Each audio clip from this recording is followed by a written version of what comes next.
Pelet sobamız. Burası haznesi. Haznenin kesim yeri. Haznemiz burası. Peletin dolumu buradan.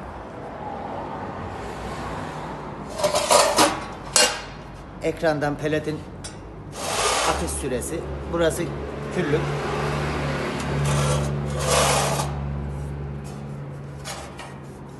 Hava kanalı.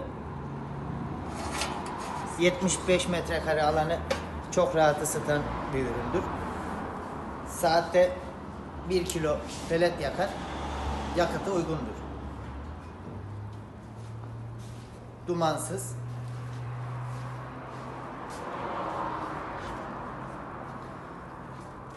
Burası 450-500 derece sıcaklığa ulaşır. Burada çay demleyebilir, yemek pişirebilirsiniz. Çayı demledikten sonra buraya dinlenmeye alabilirsiniz. Bu özellikle sadece Ömeroğulları pelet sobasında bulunmaktadır.